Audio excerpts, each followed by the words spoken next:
Hey boys and girls, welcome back. I got a new pattern here for you today, something that I've been trying to find the right pieces for. If you have watched some of my other videos, you see that I tie a lot of stoneflies, and the one that probably did the most for me this year was this Silverback Stone. Finding these on the stream, and they're more gray than they are black, as you can see here.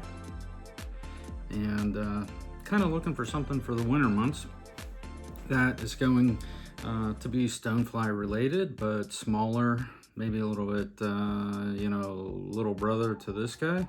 And also been wanting to work with some wire, that I've been seeing some neat patterns on, and been trying to put that together for this one here. That's kind of what we got going on for the body, if you can see this here. I'm going to give you a brief overview of what we got. We got two different color wires that I have twisted. Just some goose buyouts here, and the underwing, kind of putting a couple different elements together here. This underwing is tinsel. I have on top here, this is one of those River Road Creations shellbacks, and a little hotspot. I got a blue bead on here because I had blue wire. I was just trying to make it a little bit more consistent color wise, and I got a couple other patterns here or colors here that I can show you.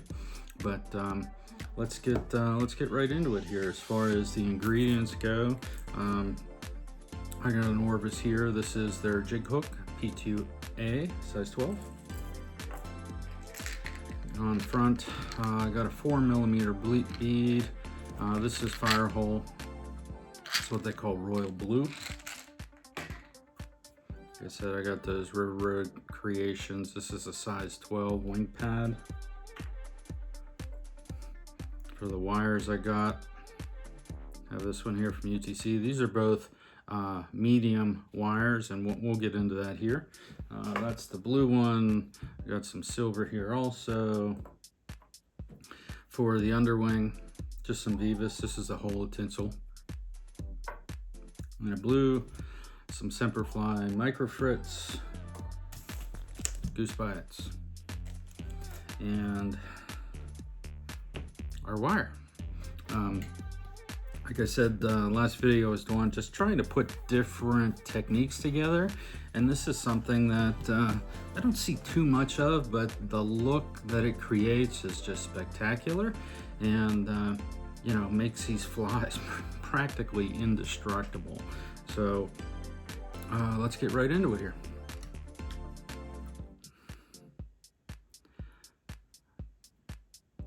Wanted to make these a little bit heavier. For the winter months, typically the water is, a bit up, a bit faster, and to try to fish the same runs with a 3mm bead, or even something that was a little bit heavier than that, I was kind of looking for a little bit more, and fished these about a week or so ago, and they were able to stay down in the column really well.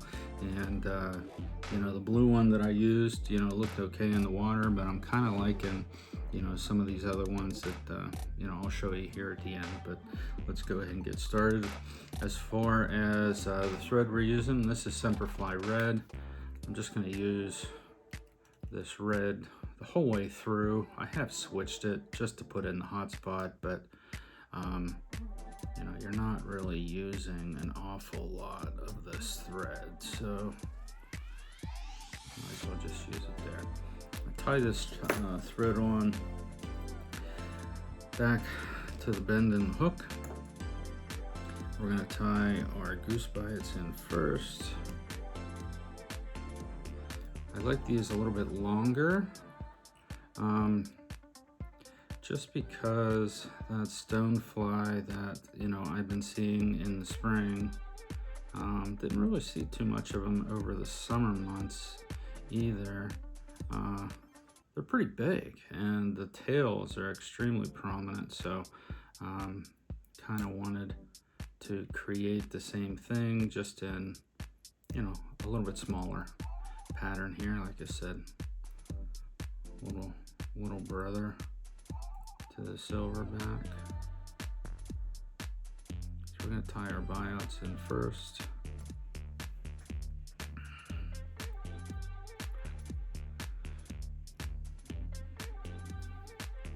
Just make sure that they splay out the way that they're supposed to.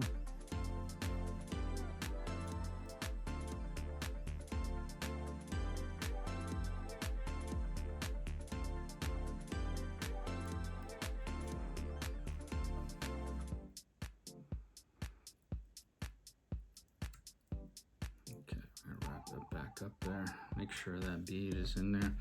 Now when we get to the twisted wire, like I said, these are two medium-sized wires, you know, both from UTC. I wanted a little bit of silver. I put in blue here just so that I could match the bead. I didn't have too many others of the colors that I wanted, so I'm just trying for something different here. And if you've never done this, it's a pretty neat effect.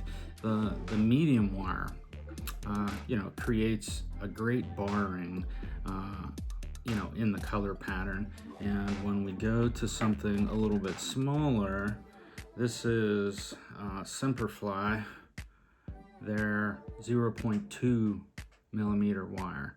And these ones turned out a little bit better. Certainly the bug is thinner, which is the drawback, you know, to using this type of wire, because we got to put it on the top of the hook, and then we have to wrap it, you know, the whole way around the hook up, you know, up to the head. So it creates a lot of bulk. So I decided to go chunky for this little bug, a little bit shorter, this size 12 hook, and more of a snack, I guess, is probably the best way to describe it. Now we put this on here, you don't really see too much underneath the wrappings. And I've tried that different color combinations, thinking that you know, you might be able to get a double type effect by seeing through the wire wrappings, but I've tied it pretty tight, and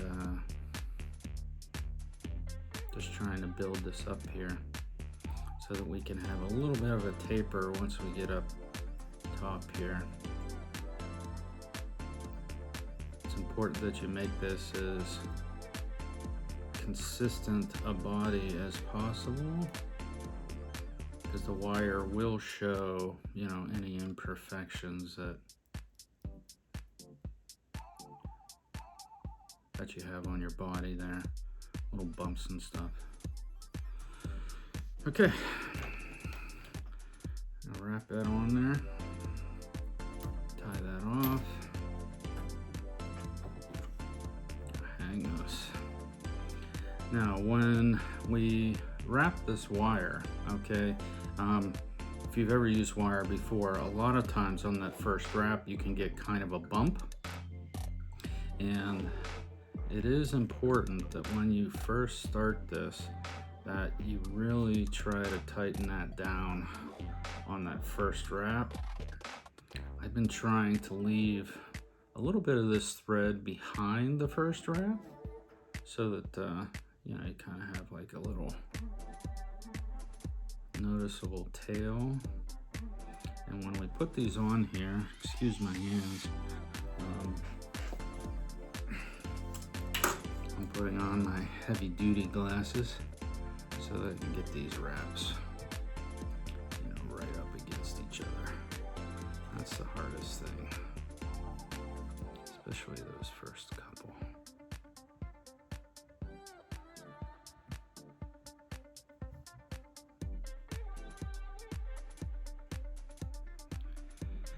But when you make these twisted wraps, they you know, are counter twisted, like they're spun up counterclockwise.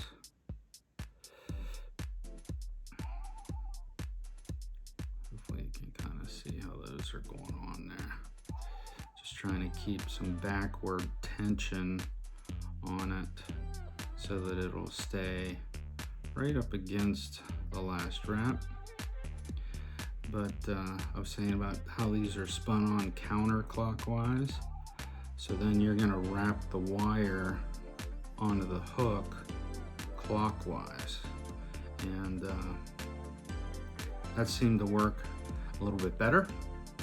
You can kind of see how those colors are almost lining up a little bit. Hopefully you can see that. And when you try to wrap the wire counterclockwise, it wants to jump forward. So you know, if you want to try to keep those, you know, tight wraps, just wrap it clockwise. Tip of the day. All right, then we're going to anchor this down,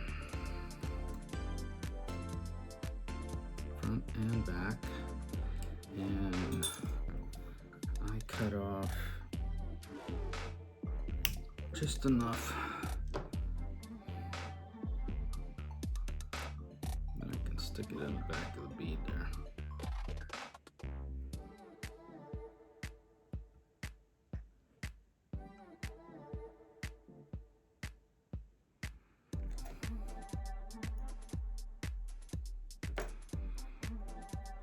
Okay, so that's our body. I've thought about putting some UV on this just to kind of give it, you know, a little bit of a magnifying look, but I haven't really, you know, played around with that too much.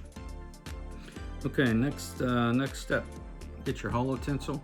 I cut off two little strips that are probably about 2 inches long. And when we tie these on, make sure that they are on the sides, because we are going to loop them back up, and we want to create an angle for the underwing. Okay, just like this. Don't worry about little tags and stuff. We're going to be covering that up.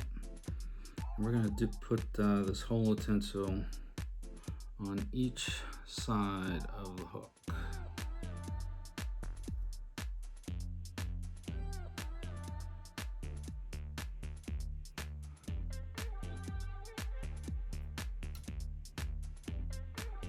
Okay, just like this.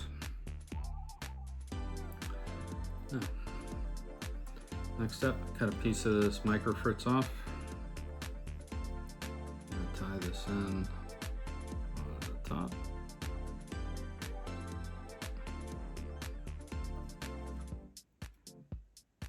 Just going to build up a little bit of thread base behind this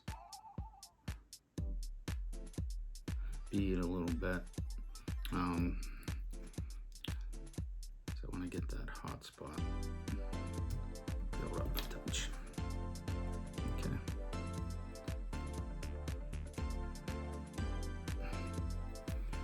We're gonna wrap around the head here, around the neck, just to get shoulder in there, I guess is the best way. You can see how it's kind of flat here on the top. Don't really want this too much over the top of the bead there. You want that back to be consistent when it goes over the top. Most stoneflies look like they're armored. They got an armored body on.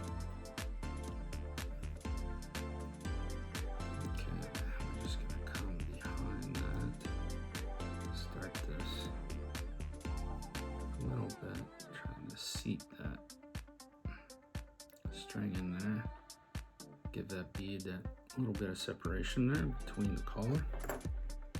Turn this off. Okay, next step, we're going to take our hollow tinsel, fold it over so you got a little tag hanging out here. And you want that to go in right at the top of the bead. So we're going to be creating, like I said, a little bit of an angle for the, you can see how this is back on the sides. And then we're just going to tighten these up a little bit.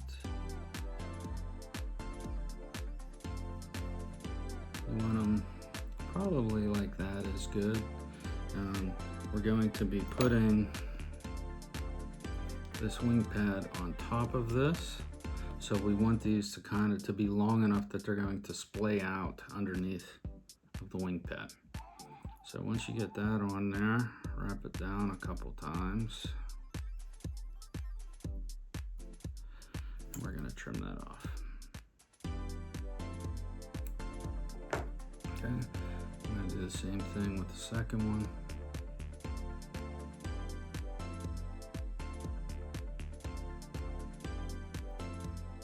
Before you tighten it up or tighten down on it, just make sure the angles are right, that they match in size. Let's see, this one is caught in the slot on the bead. Is that the right size? There we go.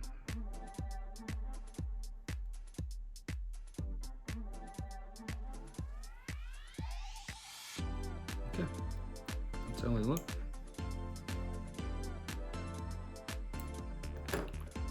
Adjust these a little bit. Okay, so as far as where we're at right now, I've made a couple of these patterns without this wing pad.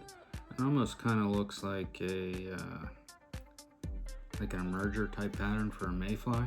So you could stop there if you wanted to. If you wanted to make it a little bit heavier looking, like I said, armored, then you know, we can put this wing pad on. So what we do, and what this is essentially, if you can see this in my hands, this is just a piece of thin skin, and it has this little pattern on the back. On the opposite side, you know, I've covered it with like a chrome marker. This is like a clear piece of thin skin, just to create, you know, a little bit more contrast on that side. So how we do this, like I said, this is a size 12. So we want to put this right on top of things. We're just going to put it in place there with a couple wraps. I typically like to push that down, and you can see how it's sitting on there. Almost as long as the underwing, but not quite. And the underwings are a little bit off to the side.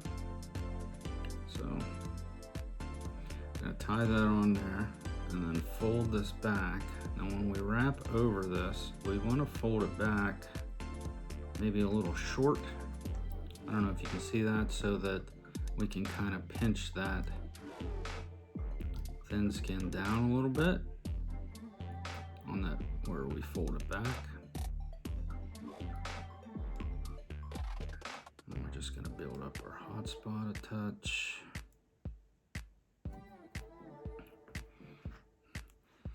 Gonna get some UV.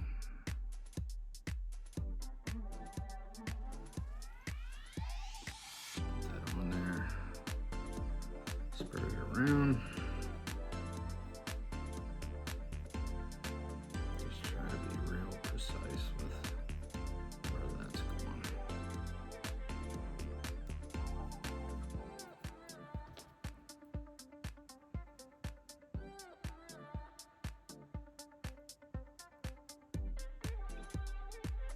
I know it seems slow when I'm doing it. I'm just trying to get those wraps on the string that has the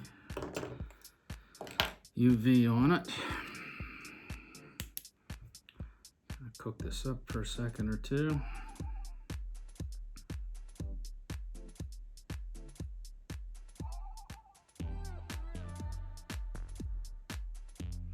This one looks great in the water. I know I say that a lot, but that's kind of my focus. You know, I want it to look good in the water. A lot of these Instagram patterns, you know, you want to make them look real pretty for a photo, but do they catch fish?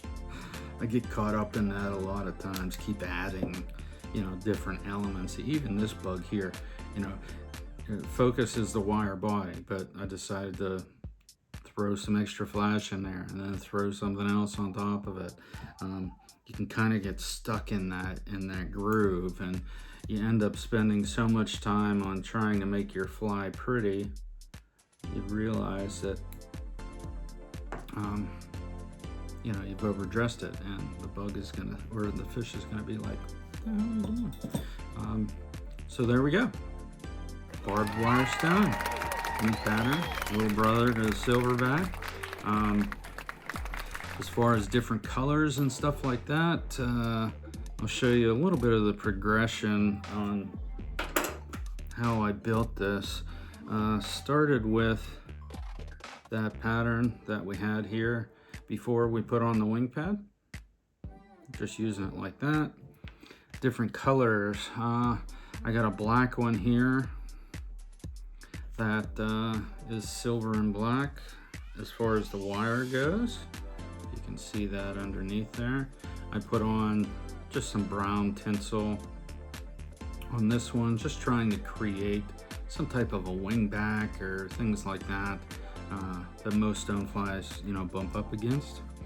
Here is the olive one, and this is olive and silver, and it just has a little bit thinner tinsel on the back.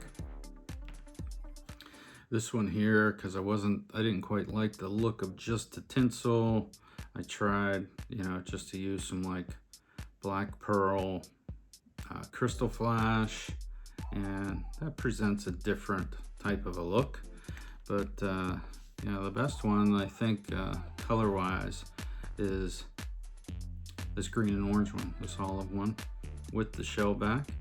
Now if you look underneath of this one, you can see that it's a lot more slender. This was that 0.2 wire, and for this size bug, that's probably the better choice if you're looking to build you know, a more natural looking bug, as opposed to, you know, being chunky and snack-like. But yeah, you can just see the colors. I mean, it's kind of hard to see it on a video, I'm sure, but I mean, the sparkles and the, you know, the color combinations that you can get with these wire wraps, and doing wire weaves, and I'm going to be doing a couple other patterns like this, you know, over the next couple weeks. So hopefully I'll be able to put something together for you. There you go. Any questions you have, you know, send me a message. But that's the Barbed Wire Stone. Give it a chance to twist some of these, you know, wires up if you're unsure to do that, how to do that. You know, I can show you, or, you know, do a video to do that. It's more or less putting wire in your vise and using your, you know, dubbing twister to twist things up. There you go. All right, guys. Thanks for stopping by. We'll see you again soon.